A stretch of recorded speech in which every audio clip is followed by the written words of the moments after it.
Bonjour, merci donc d'être venus si nombreux en cet après-midi pour avoir le plaisir, le bonheur et l'honneur de rencontrer Laurent Petit-Mangin pour Les Terres animales et Sylvain Coher pour Étrave, paru l'un à la Manufacture de Livres et l'autre chez Actes Sud.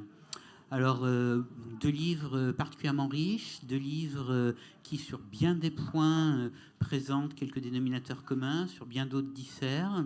Donc, on va essayer, dans le temps que nous avons, de les aborder un petit peu tous les deux sous des angles, disons, qui ne réduiront pas leurs particularités. Voilà, donc préambule et précaution. Alors, j'aimerais commencer... avant de dire deux mots des livres rapidement et ensuite de céder la parole aux auteurs, j'aimerais commencer par invoquer un troisième auteur qui, à mon avis, a résumé, sans le savoir d'ailleurs, puisqu'il vivait un peu avant eux, a résumé d'une phrase l'enjeu de ces deux livres. Il s'agit, et de façon un peu inattendue, puisqu'il s'agit de romans et que l'auteur en question était notoirement sceptique à l'endroit du roman, il s'agit de Paul Valéry, qui a pu écrire à un moment que ce qu'il y a de meilleur dans le nouveau, c'est de répondre à un désir ancien. Et j'étais très très frappé par cette conjonction du nouveau et de l'ancien, car c'est un peu ce qu'on retrouve dans ces deux livres, qu'il s'agisse de Laurent Petit-Mangin, qui retrace la vie qu'a l'organisation d'une petite société dans une zone irradiée, dans une zone contaminée, c'est-à-dire dans un monde d'après l'apocalypse, et un monde dans lequel on va retrouver certains réflexes anciens, un monde dans lequel on va retrouver une certaine proximité avec l'animal, avec la nature, avec les grands mystères, ce mystère qui est le premier mystère qui consiste à donner la vie. Et d'autre part, chez Sylvain Coher, c'est là encore un monde d'après une apocalypse dont les origines ne sont jamais élucidées véritablement, une apocalypse qui aura couvert, ou plutôt contribué à recouvrir encore plus la terre d'eau, et sur cette terre marine, sur cette terre maritime, des bateaux-air, une nouvelle humanité qui commence à muter, légèrement peut-être. À un moment, on a cette formule des gènes mutants de tétrapodes. Une nouvelle humanité parcourt cette terre aqueuse, si j'ose dire. Et dans ce parcours-là, on va retrouver de très très vieilles obsessions, et aussi de très vieux réflexes, peut-être un très vieil inconscient, je ne sais pas comment on peut dire, mais ça va être la question de l'inhumation, la question aussi d'interdits comme le cannibalisme, la question des rapports entre différentes formes de justice. Donc, pour le dire donc très vite, donc deux romans qu'on pourrait qualifier très rapidement de post-apocalyptiques. Je sais que l'étiquette est galvaudée, mais appliquons-la quand même. Et deux romans dans lesquels, à travers ces nouvelles conditions, on va montrer une humanité plastique, une humanité qui s'efforce de s'adapter. Alors, très rapidement, un mot un peu plus en détail sur les romans. Dans le livre de Sylvain Coher, il s'agit d'un jeune garçon, enfin un adolescent plutôt, qui va tenter de soustraire sa mère morte, le cadavre de sa mère, à l'équipage du navire sur lequel il se trouve. Équipage donc qui veut réserver à sa mère le sort qu'on réserve aux cadavres dans ce monde, c'est-à-dire être transformé en nourriture. Ce jeune homme s'enfuit. C'est le monde de l'aventure. C'est le monde aussi. C'est un monde dans lequel on peut penser un petit peu à Waterworld, un petit peu à Arthur Gordon Pym, un petit peu aussi à Tandis que j'agonise, puisqu'il va s'agir pour ce jeune homme de trouver un endroit où inhumer le cadavre de sa mère. Les péripéties se multiplient, mais tout ce que je fais là ne résume pas trop le livre, car il faut bien dire que tout est raconté par une voix, la voix donc d'un ancien homme de l'équipage du navire auquel appartenait ce jeune garçon en fuite, une voix truculente, une voix pleine de sève, une voix charnue, une voix qui brasse tout un lexique qui est à la fois un lexique marin, un lexique aussi qui est parfois archaïsant, parfois très populaire. Bref, une langue qui est la puissance du ressac, la puissance des grandes houles. Bon, voilà, pour le dire très très vite, on aura l'occasion d'approfondir un peu après.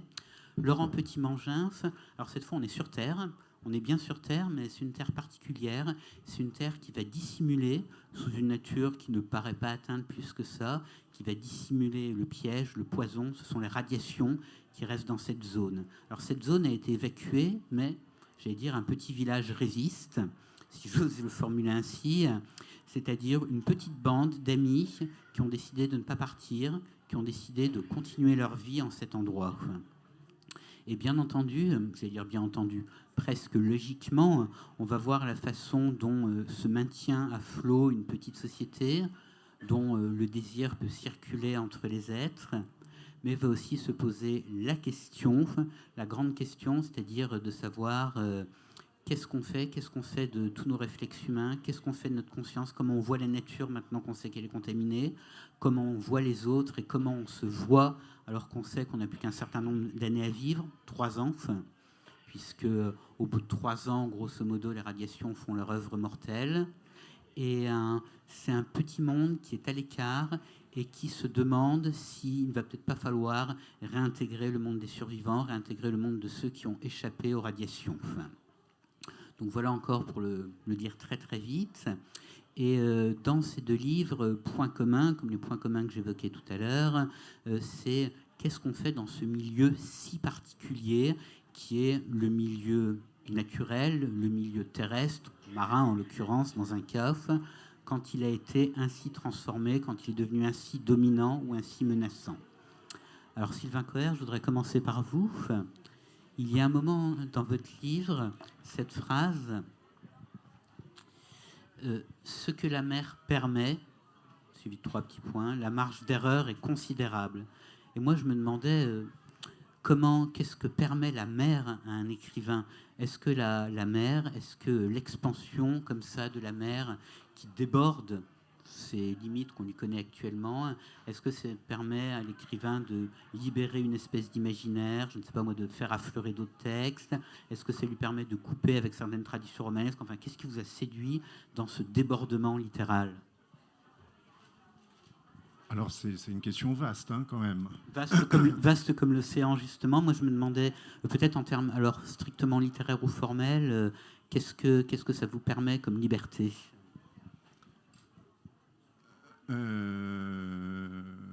C'est une question vaste. J'ai envie de dire que moi, je suis parti au début de l'idée du déluge. Pas du tout de post-apocalyptique, ces choses-là, qui sont un peu compliquées pour moi. Mais dans l'idée du déluge, il y avait presque un... Alors, j'ai eu une éducation communiste, mais j'ai quand même lu la Bible. Et cette partie du déluge, pour moi, a toujours fonctionné comme une espèce de livre, de cahier d'anticipation, en tout cas prodigieusement fictionnel. Et je m'étais juré de faire quelque chose avec cette idée du déluge, donc de la montée des eaux.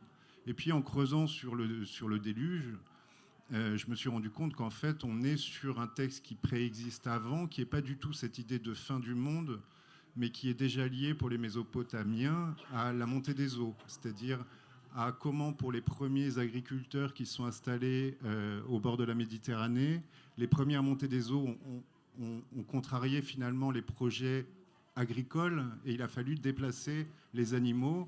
Et on a les premiers textes connus de cette idée du déluge sur le fait de construire des barques, des paniers en osier, de mettre les animaux dedans et de les déplacer pour avoir un effet un peu migratoire comme ça. Et notamment pour rejoindre les berges de ce qui est aujourd'hui la Turquie, mais c'est-à-dire il y avait un déplacement comme ça. Et cette chose-là m'intéressait, comme m'intéressait aussi parce que je navigue et que la mer est mon environnement, on va dire, comme certains la montagne, moi c'est la mer, je suis tombé dedans tout petit. Et cet environnement maritime absolu, on est sur une planète où la mer fait 76%. Monter un peu le curseur, ça me paraissait sympathique pour un marin, ça fait moins de rochers, on peut aller plus loin. Et puis, à force de monter le curseur, et grâce à, par exemple, un site qu'on peut trouver en ligne, un site américain, parce que la plupart des sites, en fait, sont calqués à nos angoisses, c'est-à-dire qu'on a une montée des eaux de 20 mètres au maximum, et c'est déjà de la fiction. J'ai trouvé un site américain où je pouvais monter les eaux de 800 mètres, donc redessiner un planisphère, et cette chose-là m'a vraiment beaucoup amusé aussi. Donc ça, c'est pour ce qui était du décor, et je ne réponds pas complètement à ta question, mais pouvoir avoir comme ça un monde qui, moi, m'est familier, un petit peu sans limite, et pouvoir enfin me poser la question de qu'est-ce qui se passe si on réduit la Terre, c'est-à-dire qu'est-ce qui se passe finalement si notre lieu de vie, le seul lieu où l'espèce humaine peut vivre, est réduit à la portion congrue, c'est-à-dire que si on amenuise le seul endroit où on peut vivre, qu'est-ce qui se passe pour les survivants? Et du coup, c'est une espèce de suite de questionnements comme ça, plus qu'une intention délibérée. C'est-à-dire les choses sont un peu venues en chemin. Tu parlais tout à l'heure de toutes ces questions de survie. Alors, c'est pareil, c'est un peu comme post-apocalyptique. C'est une étiquette facile, hein, je le reconnais. Mais le survivalisme, moi, c'est quelque chose qui ne m'intéresse pas particulièrement. Par contre, me dire, quand Bernard Moitessier, dans La Longue Route, parle de la survivance, le fait de survivre sur un bateau, quand on ne peut pas boire l'eau, quand on ne peut pas se manger, quand des générations et des générations de marins sont morts du scorbut parce qu'ils avaient des carences en vitamines, jusqu'à ce qu'on se rende compte qu'un citron sauvait un équipage. Toutes ces questions-là, finalement, voilà, sont venues en chemin et pour le coup m'intéressent. Et justement, cette question de la réduction de l'espace qui est accordé à l'espèce humaine, espèce quand même terrestre, c'est aussi une question, je me disais, qui se pose naturellement à un marin qui doit vivre dans un espace réduit, organiser ses jets dans un espace réduit. Oui, mais ça fait partie de ce qui vient en chemin quand on commence à s'interroger là-dessus. C'est-à-dire qu'à partir du moment où, peut-être parmi vous, il y en a qui ont déjà navigué ou fait du bateau, on est dans l'extrême réduction de l'espace de vie. Pour peu que vous voyagez en équipage sur un voilier, vous savez que vous avez 1 mètre carré pour vous, au mieux 1,50 m, 1,80 m. Quand on voit la taille des couchettes sur les bateaux à équipage, on se rend compte que pour une grande perche cormois, par exemple, c'est un cauchemar, parce que je ne tiens pas dans une couchette de bateau. Ou alors il faut vraiment un grand bateau. Donc cette idée de la promiscuité et du huis clos, là, on arrive sur le schéma type dans un roman où ça devient sympathique ou truculent, parce que je l'avais déjà fait dans un livre précédent où j'avais mis 3 adolescents dans un petit bateau de 6,50 m dans Nord-Nord-Ouest. Et j'avais l'impression à des moments de les regarder vivre. C'est-à-dire, moi, de ma petite position avec mon petit clavier et mes petits doigts, j'avais l'impression que les choses allaient d'elles-mêmes parce qu'on avait toutes les conditions, le huis clos est forcément la source de tensions, de situations complexes et dans laquelle on est obligé de réagir. Et source aussi d'écriture, puisqu'il faut décrire ce huis clos, décrire les gestes qu'on y fait, les objets qui s'y trouvent. On reviendra peut-être là-dessus, mais j'aimerais passer à vous, Laurent Petit-Mangin, maintenant. Alors vous, c'est moins une réduction de l'espace, même si la zone est réduite, puisqu'elle est entourée, elle est cernée et survolée par les drones, enfin, jusqu'à ce que les Ouzbeks, puisqu'il y a des Ouzbeks aussi dans votre récit, les abattent. Et en revanche, ce qui va être réduit, et j'en parlais rapidement tout à l'heure, c'est l'espérance de vie, c'est la temporalité. Ils vivent avec ce couperet des 3 ans que leur laissent les radiations, 3 ans grosso modo. Et on trouve à un moment cette formule dans votre livre, là on touche au nerf de l'existence. Est-ce que le fait de réduire comme ça la temporalité, de mettre en scène et d'observer des personnages qui savent finalement que leur temps est compté, est-ce que c'est une façon comme ça d'arriver au nerf de l'existence, de faire ressortir peut-être des attitudes essentielles au-delà de ce qui serait peut-être, je ne sais pas moi, un vernis artificiel? En fait, je retrouve beaucoup dans ce qu'a dit Sylvain, il y a ce huis clos aussi. Et en fait, il y a les 2 éléments. Il y a effectivement la réduction de l'espace, il y a la réduction du temps. Bon, même si d'ailleurs je suis assez persuadé que mes protagonistes, en fait, au fond d'eux-mêmes, pensent qu'ils ont bien plus de temps que ça, en fait. Bon, ils se donnent ça pour je dirais, presque conjurer le sort, en fait, en se disant on a 3 ans. Mais je pense qu'au fond d'eux-mêmes, ils se disent qu'ils vont pouvoir tenir bien plus longtemps. Mais c'est amusant parce que j'ai retrouvé exactement le même plaisir de décrire, moi, ma petite communauté, de vivre avec eux, de la même façon que Sylvain disait, bon, finalement, j'ai navigué avec mes 3 jeunes. Moi, c'est exactement le même cas de figure, en fait. C'est pour ça que moi aussi, cette histoire de post-apocalyptique, je me dis, j'ai dû louper mon bouquin parce que c'était pas du tout le projet, quoi. En fait, moi, c'est un livre, au contraire, j'ai eu beaucoup de plaisir à vivre avec eux, à chaque soir, quand je m'y mettais, à finalement imaginer, ok, quelle va être ma vie avec eux, qu'est-ce qu'on va faire, comment on va se nourrir, comment on va se divertir. Donc il y a eu un plaisir d'imagination, en fait, à partir de l'écriture du bouquin. Et donc, le côté assez dur et assez, je dirais, peut-être angoissant, tout ça, moi, je ne l'ai pas du tout vécu. Enfin, en tout cas, pas sur la première partie du livre. Bon, après, je peux comprendre que dans la deuxième partie, les choses s'accélèrent un peu, mais dans la première partie, en tout cas, j'étais plutôt bien, d'ailleurs, avec ces 5-là. Alors, il y a un autre point commun, justement, entre vos deux livres. Alors, j'ai parlé tout à l'heure de la mère morte du jeune héros de votre livre, Sylvain Coher. Cette mère morte qu'il va chercher à inhumer. Et il y a une autre morte dans votre livre, Laurent Petit-Mangin, c'est Vic. Alors peut-être ce qui est intéressant, c'est que on retrouve dans cette terre qui est menacée, cette terre sur laquelle les hommes vivent, c'est une terre qui est déjà hantée par la mort, c'est une terre qui a un sens pour eux, en tout cas un sens au moins pour deux des personnages, pour Fred et Sarah, parce que c'est la terre qui a accueilli la dépouille de cette jeune fille. Qui a accueilli la vie de cette jeune fille. C'est ça le plus important, en fait. C'est la terre dans des premières années de leur fille. Et effectivement, donc on dévoile rien, hein, puisque bon, le décès de la fille est annoncé dès la 2e page.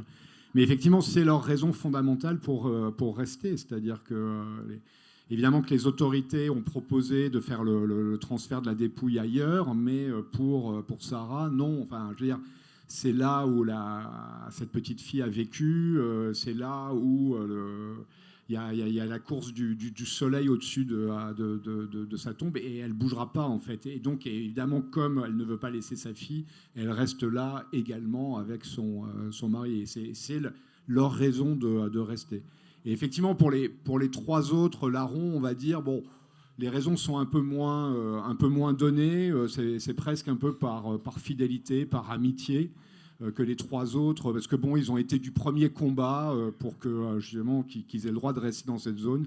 Ils ont été du premier combat, et donc je dirais maintenant qu'ils ont commencé, je crois qu'ils le disent comme ça dans le bouquin, maintenant qu'ils ont commencé, ils continuent, en fait. Alors si je vous pose cette question, c'est parce que les lieux, ou plus exactement les espaces, la mer, la terre, sont investis d'un certain nombre alors disons-le vite, de représentations, de fantasmes, de souvenirs, bref, ne sont jamais des espaces innocents. Donc là, on a parlé de cette jeune morte qui lui confère son souvenir, sa mémoire. Et chez vous, Sylvain Coher, il y a, alors je vais parler rapidement de la structure du livre, il y a un homme qui parle, qui raconte toute l'histoire et il se défend face à un tribunal qui est constitué non pas de marins, mais de terriens. Il y a dans votre livre une opposition très nette, en tout cas dans la parole de cet homme-là, reste à savoir maintenant s'il ne déforme pas les choses, mais ça c'est une autre question, une opposition très nette entre terre et mer, une opposition qui en recouvre d'autres, qui recouvre l'opposition entre possédant et moins que rien, entre peut-être stabilité et instabilité. Est-ce que vous envisagiez aussi, en commençant l'écriture du roman, cette espèce d'opposition, de dichotomie entre 2 espaces très différents? Non. Je suis vraiment parti de... Enfin, j'ai suivi un fil qui était le déluge, l'eau monte, et qu'est-ce qu'on y fait? Et en fait, tout me paraissait logique, presque de fil en aiguille, c'est-à-dire à partir du moment où on réduit les ressources, notamment par rapport à l'alimentation, qu'est-ce qui se passe? Tu parlais tout à l'heure du fait de se manger. On en a des cas, et surtout dans l'histoire, on sait que le cannibalisme a accompagné l'univers maritime. C'est-à-dire que c'était très confortable à un moment de mettre ça du côté de l'Afrique en imaginant un cannibale avec un os dans le nez. Tous les marins de la Royale se sont allègrement mangés quand ils arrivaient en naufragé sur un rocher. Ça fait partie en fait de la survie. Donc ces questions, j'étais obligé de me les poser à partir du moment où j'avais réduit le territoire. Je suis assez lent du cerveau, et j'en étais toujours à la première question de tout à l'heure. Je reviens un petit peu. Juste, j'avais envie de dire quelque chose, et je ne sais pas si Laurent libre du temps me suivra là-dessus, ou si je vais fâcher tout le monde en disant ça. Moi, en écrivant, il m'est paru un moment, j'ai senti une forme de confort je ne sais pas ce que je vais dire devant vous là, mais c'est pas de l'eugénisme, mais qui était le confort de la réduction de la population.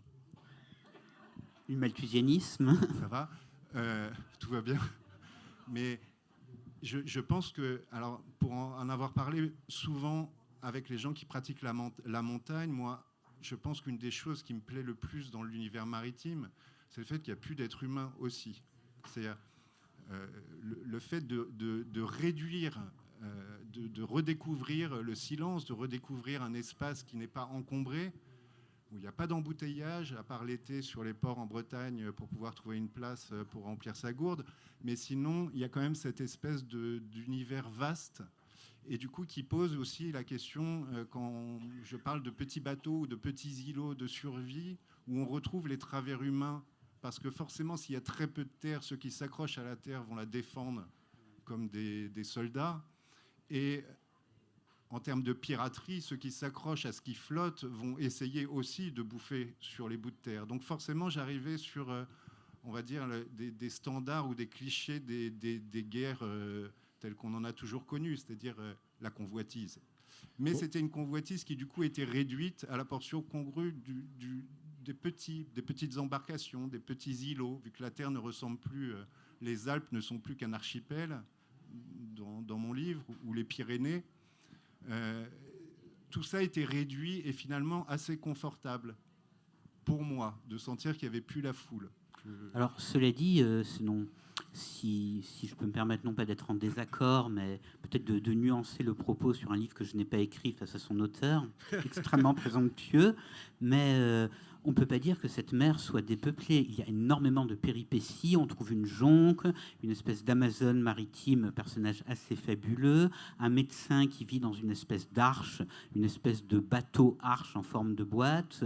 Alors effectivement, du strict point de vue de la statistique démographique, oui, il n'y a pas grand monde. Mais du point de vue de l'intensité des rencontres, des surprises et des péripéties, on ne peut pas dire que ce soit un livre, enfin c'est pas un livre beckettien du tout. Non, mais c'est plus facile d'aborder même l'idée du conflit. C'est plus facile d'aborder pour un écrivain, ou en tout cas pour moi, je ne veux pas généraliser, mais c'est plus facile d'aborder cette idée du conflit avec un champ restreint que moi je serais incapable d'écrire sur la guerre telle qu'on la vit en ce moment, ou même j'ai du mal à la penser. C'est trop de morts, c'est trop d'enjeux, c'est trop de population, c'est trop. Là, il y a quelque chose qui est presque à une échelle, mais peut-être que j'en reparlerai, mais qui est une échelle, on va dire, un peu plus 17e ou 18e, c'est-à-dire on est presque dans le monde de la découverte, on est presque dans les voyages... les voyages tels qu'on a pu les connaître jusqu'au 19e, qui étaient des voyages d'exploration, de découvrir l'autre dans ce qu'il pouvait avoir de violent, mais en tout cas aussi de découvrir quelque chose, je ne sais pas comment dire ce que je pense, d'accessible, de tenable. Et il est vrai qu'il y a, alors ça on pourrait en parler, peut-être qu'on en parlera tout à l'heure, c'est vrai qu'il y a aussi une dimension qui évoque beaucoup certaines littératures des Lumières, qui n'est pas très très loin de la fable un peu expérimentale, où on dessine un univers. Et dans cet univers-là, avec de grandes forces, l'eau, la terre, la solitude, on voit comment les choses vont évoluer, on observe ces personnages, comme je disais tout à l'heure. Laurent Petit-Mangin, sur cette question justement de la réduction du nombre de personnages, est-ce que tu as eu un peu le même sentiment que décrivait Sylvain? Non, mais je pense qu'on a une expérience d'écriture qui doit être très très proche. Bon, on adore vous avoir là, hein, enfin, je veux dire, mais c'est vrai que de toute façon, moi, initialement, c'était presque une pièce de théâtre que je voulais écrire, mais bon, je pense que c'est quand même un vrai métier en soi d'écrire un drame. Et bon, donc c'est vrai que la réduction à quelques acteurs permet finalement d'aller assez loin dans l'exploration des tensions qu'il peut avoir entre l'un et l'autre. Et puis de façon tout autre. On en a parlé juste avant la rencontre, mais il y a un côté un peu enfant, en fait. Moi, j'ai retrouvé un plaisir d'enfant à écrire cette histoire. C'est-à-dire que, un peu à la mode Barthes, Roland Barthes, c'est-à-dire qu'il disait, bon, Jules Verne, tout le monde dit c'est le plus grand explorateur, tout ça, il n'y a rien de plus casanier et de plus conventionnel que Jules Verne, parce que finalement, Jules Verne, il écrit des histoires d'enfants, et c'est un enfant qui finalement ne fait que reconstruire son petit monde, et dans lequel il va essayer de reconstruire une société. Et je dois bien avouer que j'ai eu exactement ce sentiment-là, c'est-à-dire de reconstruire un petit monde et avoir ce plaisir-là vraiment d'y mettre des personnages, de les faire évoluer, de voir comment ils interagissaient ensemble, en fait. Mais alors, ça va même au-delà, cette question de l'enfance, parce qu'il y a, outre le plaisir de l'enfant qui constitue son propre monde, comme tu l'as décrit, il y a aussi la question de tes personnages, qui sont des personnages qui sont eux-mêmes des enfants. Il y a une description d'un moment où ils mangent, je crois, je sais plus, c'est des pots de confiture ou je ne sais quoi, ils s'assoient par terre comme l'enfance. Parmi les références citées, il y a Jules Verne, il y a aussi le Club des 5. Et moi, je me posais une question toute simple. C'est ces personnages qui ont quand même choisi une rupture avec le monde extérieur. Pourquoi avoir choisi une rupture qui est finalement non pas franchement une rébellion, non pas une rébellion armée, ce ne sont pas des post-zadistes ou quoi que ce soit, pas, ouais. Ce sont des enfants qui jouent, qui sont conscients de jouer, qui sont même conscients, vers la fin on sent que la mi-temps va être bientôt sifflée. Pourquoi ce choix plutôt que des rebelles purs et durs, flamberges au vent ? Parce que je pense que, bon, déjà, ils me correspondent mieux. Donc c'était plus simple pour moi d'évoquer finalement des personnes qui, oui, sur une incidence de la vie, encore une fois, sur un serment d'amitié, vont rester comme ça. Et je dirais que, bon, c'est ce que permet finalement d'écrire un livre.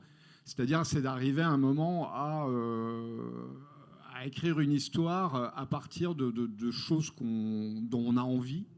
Moi, en tout cas, voilà, c'est peut-être de mes 3 textes celui qui est le plus personnel, finalement.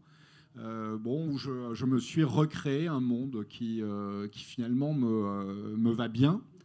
Et donc qui me ressemble forcément. Et je dirais, je ne suis pas, effectivement dans une démarche zadiste et je dirais d'un point de vue littéraire, ce qui m'intéressait, c'était que justement, je trouvais ça plus intéressant de mettre finalement des gens relativement classiques, quasiment bourgeois pour l'un pour deux d'entre eux, plutôt que d'avoir des personnes très aguerries déjà à ça, parce que bon, finalement, l'effort avec des personnes aguerries aurait été moindre ou peut-être plus facile. Et là, ce sont des personnes qui, ma foi, vont devoir quand même faire un certain chemin sans avoir les atouts, sans avoir les outils pour le faire, mais vont le faire quand même. Et c'est ça qui me plaisait. Alors, il ne faudrait pas qu'on donne l'impression, on a beaucoup parlé de réduction de l'espace, réduction du nombre de personnages. En revanche, il y a une véritable profondeur dans les 2 livres, et j'entends pas profondeur au sens un petit peu vague, on dirait un livre est profond, mais là vraiment une profondeur dans les perceptions, dans une profondeur même dans la définition de l'humanité. Alors là, c'est moi qui suis vague, mais je vais rendre ça très concret. Je vais parler de votre livre, Laurent Petit-Mangin. Il y a par exemple ce moment où Fred, c'est un des personnages, part chasser, et il y a cette tentation, il y a même ce moment d'animalité. Il est question de barbaque, de croc, même de refus du langage. Cette façon de regarder vos personnages vivre, c'est pas seulement façon de regarder des enfants se déplacer, c'est peut-être une façon aussi de voir jusqu'où peut aller cette élasticité de la conscience, jusqu'où peut aller peut-être la tentation de l'animal. Oui, je pense que ton terme est très juste, élasticité. Enfin, en tout cas, moi, c'est exactement ça qui m'intéressait dans l'écriture du livre, c'est-à-dire de tendre, de voir les contrastes, de voir les contradictions chez ces personnages. Typiquement, l'autre point, moi, qui par exemple, l'accueil des fameux Ouzbeks, là, ce sont donc des gens qui ont démantelé la centrale nucléaire, donc qui ont été à l'œuvre sur le travail le plus périlleux et le plus ingrat et le plus dangereux possible. Bon, et donc la rencontre avec les Ouzbeks, elle va pas se passer si bien que ça. En tout cas, spontanément, elle est pas. C'est pas la grande humanité en fait. Et c'est ça qui m'intéressait, c'était de montrer des gens finalement dans toutes leurs contradictions, bon et très, ma foi, très humain en fait, hein, évidemment. Alors, contradiction, tu emploies un terme intéressant parce que c'est la confrontation avec ces milieux-là qui ne correspondent plus aux milieux normaux, avec les guillemets, avec tous les guillemets que vous voudrez que nous connaissons. Ça va faire ressortir un certain nombre de contradictions. On a évoqué celle de l'animalité là. On peut en évoquer une autre qui est centrale. Je pense à vous, Sylvain Coher, c'est celle du langage. Il y a quelque chose de très très flagrant dans votre livre. Il suffit simplement d'écouter, j'allais dire, en tout cas de lire les personnages. Il y en a un, bon, il est baptisé l'empereur, c'est d'ailleurs un clin d'œil napoléonien assez amusant, qui ne jure que par le langage et qui a ce discours. Ce qui nous distingue, nous, comme espèce, c'est la capacité d'aligner des syllabes. Il le dit à peu près comme ça. Et il se trouve que cet homme est aussi un peu comme un Fahrenheit 451, mais humide. Il est aussi le gardien des textes. Mais ces textes, ils servent simplement de lest. Ces textes servent de lest. Ces textes, les marins s'en foutent. Ils disent littéralement qu'ils se foutent des hiéroglyphes. Donc, c'était aussi une façon, ce livre, d'examiner, j'ai l'impression, ce qu'il peut y avoir de contradiction dans le langage, l'idée que le langage est à la fois absolument tout de l'homme et peut-être rien. Juste, je dis quelque chose pour Laurent. En t'écoutant, je me disais que peut-être ça fait des années qu'avec le GIEC, avec toutes nos peurs, que ça soit pour la peur des radiations, la peur de la montée des eaux, et que finalement, peut-être qu'inconsciemment aussi, on travaille sur le vivre avec. Alors, pas vivre avec la peur, mais vivre avec cette chose factuelle qui nous guette ou qui guette nos enfants, qui est au niveau du rapport à l'élément naturel, une chose qu'on commence peut-être à intérioriser, qui est il va falloir vivre avec ces choses-là. Et finalement, alors il y a des grands écrivains qui ont écrit là-dessus. Hein. Je pense à McCarthy avec La Route, mais en version un peu terrifiante. Mais peut-être cette chose où comment on s'y met quand il y a un phénomène naturel, quand il y a, alors, je ne sais pas si on peut mettre les radiations dans les phénomènes naturels, mais ça l'est quand même. Comment l'homme peut s'adapter, et peut-être en dehors de cette vision un peu testostéronée que nous a présenté le cinéma depuis des années, c'est-à-dire le survivant, le survivaliste avec des énormes biscottos et qui dézingue à tour de bras, peut-être quelque chose de plus fin. Je suis en train de nous brosser dans le sens du poil en disant ça, mais peut-être plus humainement, quelles ressources l'être humain peut aller trouver pour s'acclimater à ce qui, encore aujourd'hui, nous paraît complètement impossible. C'était juste une petite parenthèse.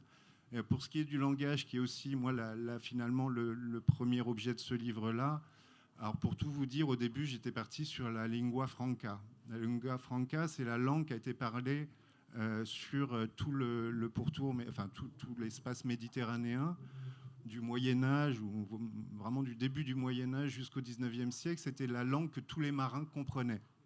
Donc la lingua franca, c'est la langue franche, c'est la langue des pirates, c'est une langue qui ressemble enfin, qui est un petit peu dans le même logique libertaire aussi que l'espéranto, qui a été construite petit à petit par des équipages qui devaient se rencontrer en mer entre Italiens, Français, même les Anglais s'y étaient mis, c'est pour vous dire quand même, les équipages de la marine anglaise parlaient la lingua franca, parce qu'arriver en Grèce ou arriver à Alger, il fallait pouvoir trouver une langue commune.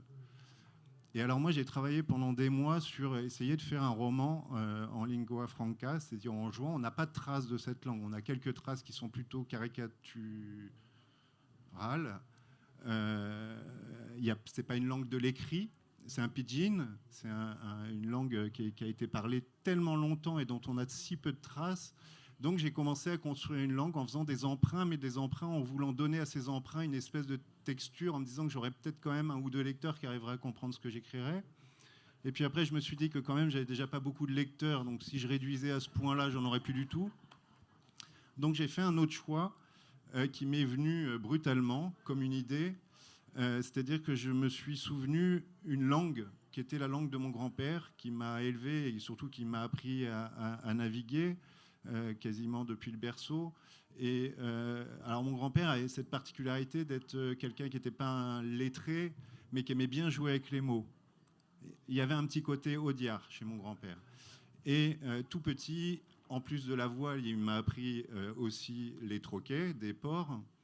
Je ne sais pas si c'était le mieux, ça, mais j'avais le souvenir aussi de tous ces gars, les marins, les pêcheurs, toute cette population du bord de mer qui arrivait à manipuler des expressions latines. Mais alors, des fois, on se demandait où ils allaient les chercher, des proverbes en veux-tu, en voilà, des termes de navigation qui, pour le commun, sont des termes complètement abscons, mais qui sont des termes usuels, même encore maintenant. Pas tous, mais encore. Et je me suis dit, en fait, je l'ai mon pidgin. C'est-à-dire qu'il faut que j'arrive à remixer, à faire une langue qui soit pour moi crédible dans mon souvenir d'enfant, mais qui puisse mélanger, parce que j'aime les lexiques, qui soit capable de mélanger aussi bien du l'argot, voire plusieurs types d'argot, du vocabulaire spécifique de la navigation, et à chaque fois en essayant de prendre les mots pour leur poésie sonore, pour leur qualité sonore, pardon, mais aussi pour tout ce qu'elle pouvait donner comme ailleurs. Je prends un exemple tout bête. Un espar, c'est un bout de bois sur un bateau. Moi, l'espar, c'est un mot qui me fait rêver. C'est-à-dire, j'ai même pas besoin de le comprendre. Quand je lis espar, j'ai l'impression déjà d'avoir un peu décollé. Je suis un lecteur de poésie, c'est quelque chose que j'aime. Je lis pas avec Wikipédia. C'est pas grave. Moi, je suis comme les enfants, c'est-à-dire si je comprends pas un mot, c'est pas grave. Je verrai bien s'il revient ou s'il revient pas. S'il revient, tant mieux, je le comprendrai mieux. S'il revient pas, tant pis, je l'oublierai. Alors, c'est pas très dans l'air du temps ce que je suis en train de dire, et ce qui explique probablement les ventes de ce livre. Mais en tout cas, moi, j'avais envie qu'il y ait cette petite tonalité et cette voix si particulière, parce que pour arriver, pour moi, à être crédible dans un monde qui n'existe pas, mais que j'avais envie de rendre vivant, j'avais besoin qu'il y ait la langue qui accompagne. C'est-à-dire qu'il y ait une signature langagière qui accompagne mes personnages. Et pour reprendre, et je fais vite, pardon, pour l'empereur, il sait que finalement, ce qui les lie, comme la lingua franca, ce qui lie tous les marins de son bateau, c'est la langue. Et pour ça, je me suis souvenu d'un prof que j'ai eu à la fac qui nous enseignait les dérivés de la langue française et qui expliquait, par exemple, les particularités du Québec. Enfin, comment on explique qu'une langue, quand elle est coupée finalement de sa source d'émission, fait des rhizomes, se refabrique elle-même, se recrée.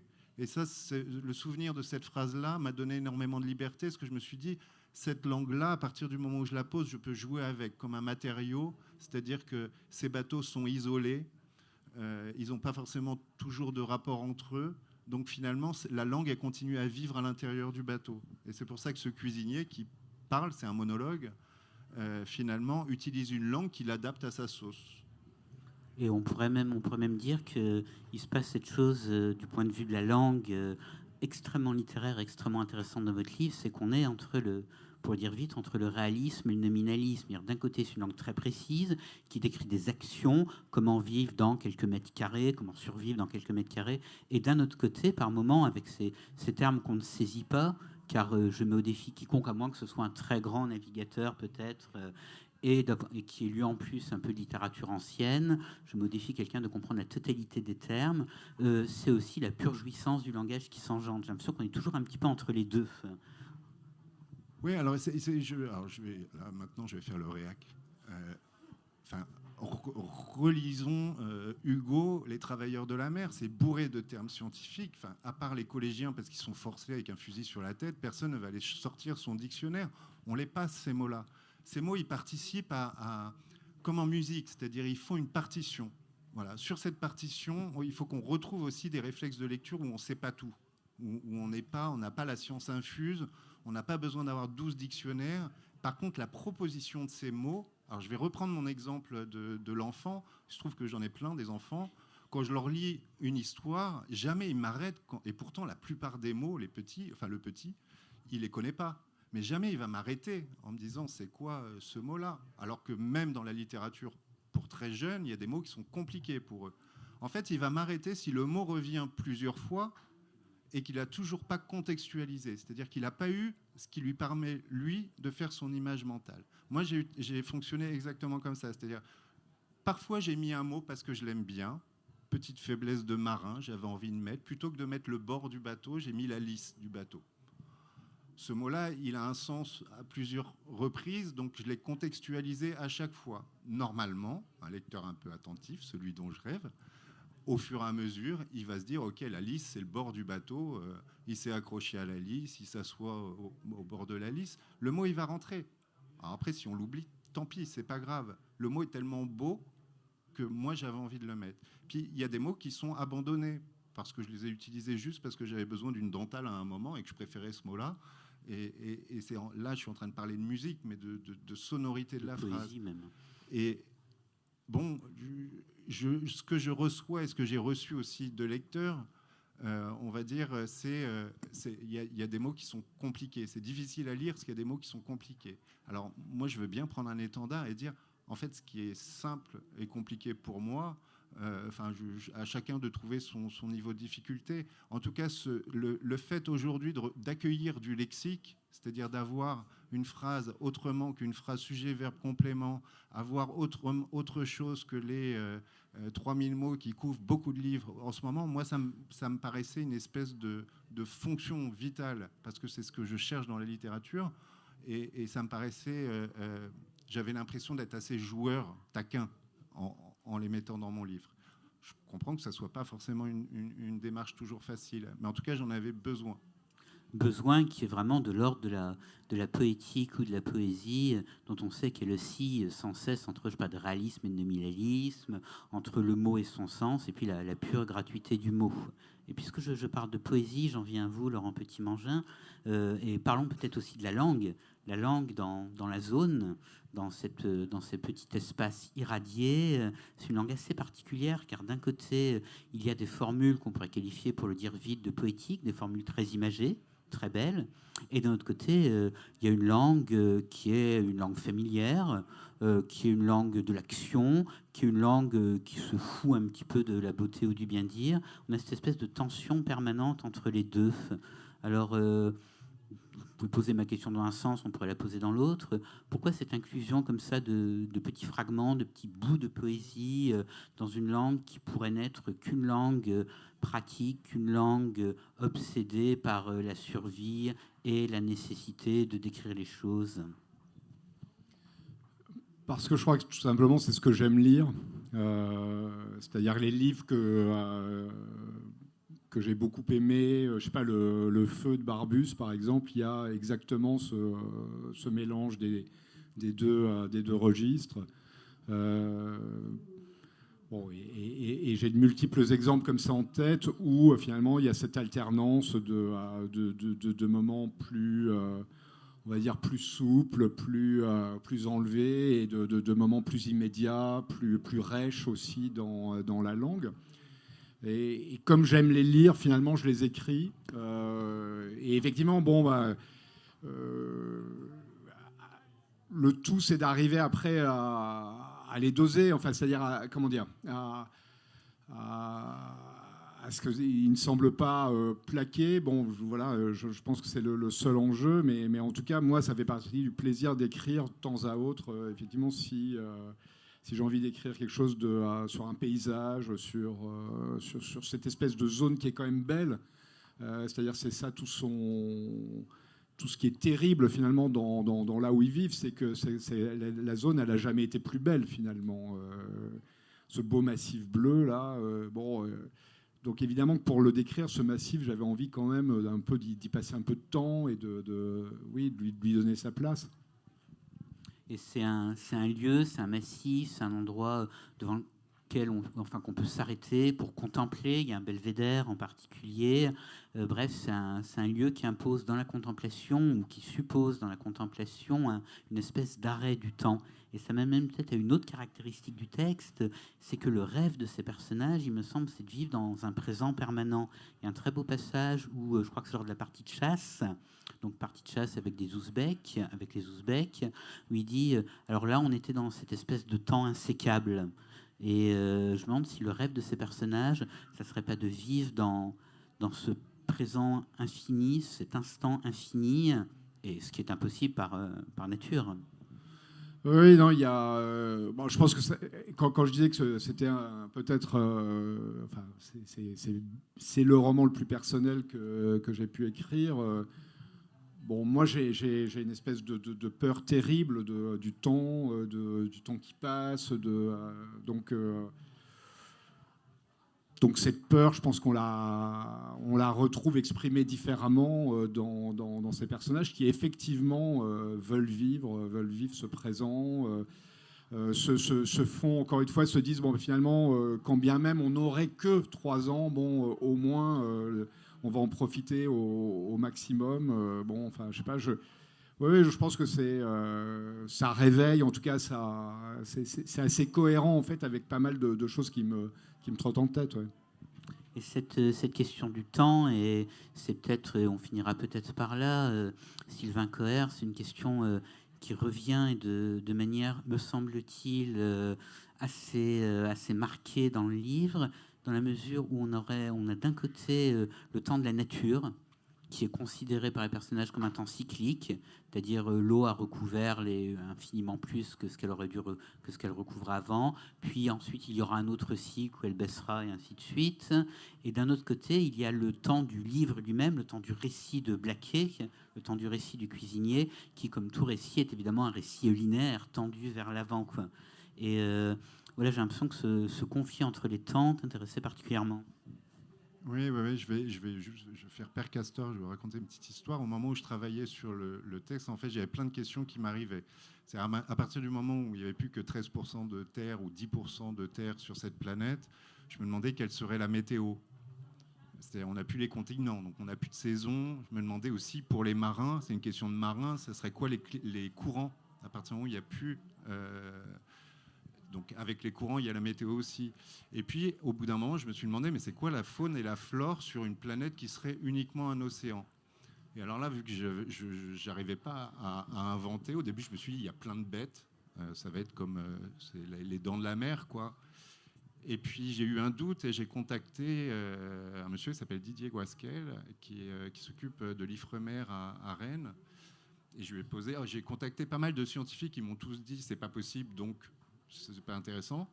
Et puis, quelques-uns qui ont bien voulu jouer le jeu. Et ce monsieur de l'Ifremer a commencé à me dire, en fait, tout dépend du temps. C'est-à-dire que si l'eau monte d'un coup, en gros, il n'y a plus de vie. Voilà. Ou alors, ça va mettre énormément de temps à repartir quasiment de la cellule. Voilà. Puis il m'a dit, si ça monte lentement, il peut y avoir beaucoup de cas de figure.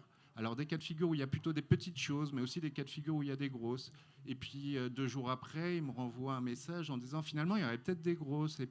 Et moi, je lui disais, mais s'il n'y a plus de terre, il n'y a plus de frayère. S'il n'y a plus de frayère, il n'y a plus de petits poissons. S'il n'y a plus de petits poissons, il n'y a plus de gros poissons, vu qu'il n'y a plus personne pour nourrir les gros poissons. Puis il me disait, non, la vie, elle va se refaire sur tout ce qui flotte. Alors, on peut le retrouver tel quel, parce que du coup, moi, j'avais mon petit carnet, je notais sur tout ce qui flotte. Ça commençait à m'intéresser. C'est-à-dire le moindre bout de mousse, de polystyrène, va s'agglomérer toute une vie qui est là pour recommencer un cycle. C'est-à-dire, la nature est complètement folle par rapport à ça. C'est-à-dire que même sur des eaux hyper polluées, même malgré la surpêche qu'on fabrique, nous, avec des zones mortes sur la plupart des océans de ce monde, on a des espèces d'Eldorado comme ça, où la vie continue, s'accroche sans tête. Et cette idée du temps, en fait, elle me semblait tellement ridicule pour les humains. Alors, pour vous dire, un bateau en polyester contemporain, il a une durée de vie qui est de quoi, 100 ans 100 ans sans l'osmose. Allez, pour un bateau en bois qui n'est pas calfaté, c'est-à-dire qui n'est pas sorti de la terre, auquel on ne met pas de goudron, on est en quelques dizaines d'années. Ça fait que la vie, pour ceux qui flottent, elle est réduite à rien.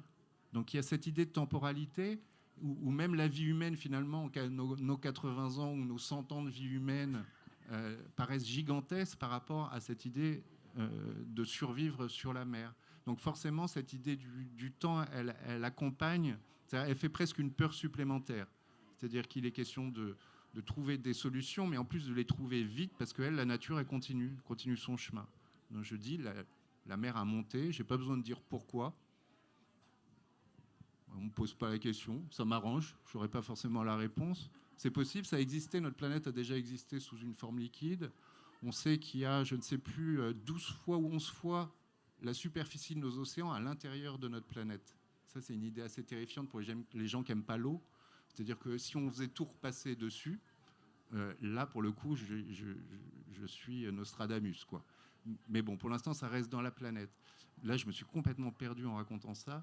Mais j'allais dire un truc. Et tu parlais du temps, tu avais des belles phrases très sérieuses sur le temps avant de devenir Nostradamus. Ce rapport au temps, en fait, il est très particulier et il est très effrayant d'une manière générale. Alors moi, je n'ai pas d'angoisse personnelle par rapport au temps. Par contre, pour mes personnages, j'en avais. C'est-à-dire, je me disais, pour eux, il y a un impératif. Et après, pour la planète, c'est quelque chose... J'ai des enfants qui sont éco-anxieux, comme la plupart des enfants aujourd'hui. Et souvent, je leur dis, en fait, il n'y a pas de problème. La planète, c'est nous qui avons des problèmes. La planète en elle-même, elle n'a pas de problème. On peut lui faire sauter ce qu'on veut, on peut l'abîmer, on peut... Elle se refera, elle a le temps, elle a tout le temps pour ça. Elle a le temps pour se détruire aussi si elle veut, mais en tout cas, on n'est pas du tout sur la même échelle. Et cette échelle très humaine, pour le coup, elle peut être angoissante. Oui, d'ailleurs, ce que tu disais sur la nature, cette nature qui a tout son temps et qui finalement se fiche de nos petites existences... il me semble que Laurent Petit-Mangin, tu la formules dans ton livre, à se demander si la nature ne se moque pas de nous, à s'afficher aussi insolente, dopée à mort, faisant son miel de toutes les saloperies qui se déversent depuis 2 ans, quoi. Donc il y aura aussi peut-être cette idée que, au bout du compte, ce dont prennent conscience les personnages, c'est d'une espèce de divorce entre l'importance finalement secondaire, peut-être même futile, des vies humaines, et d'autre part... la réalité, ce que les anciens Grecs appelaient la nécessité, en tout cas la puissance un peu aveugle de la nature, en tout cas aveugle à l'homme.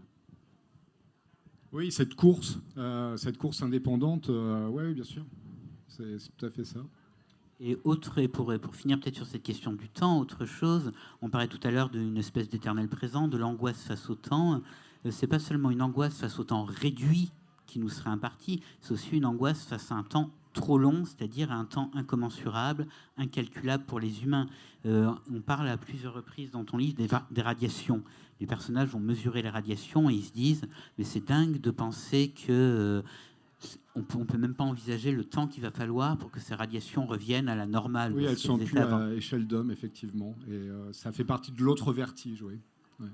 Donc double vertige. Voilà. Alors on pourrait continuer longtemps sur l'histoire de vertige, sur l'histoire de langue, mais voilà, je pense qu'on a un petit peu montré à travers ces 2 livres comment, en décalant un petit peu le curseur de la représentation de notre monde, en le déplaçant un petit peu sur son axe, soit en l'isolant dans une zone contaminée, soit en faisant monter les eaux d'un certain nombre de mètres, on arrivait à mettre en scène une humanité, ses limites, la façon dont elle s'adaptait, s'ajustait, ou pas d'ailleurs, et la façon dont ressortaient certaines peurs, et la façon dont ressortaient aussi les 2 livres et les 2 écritures.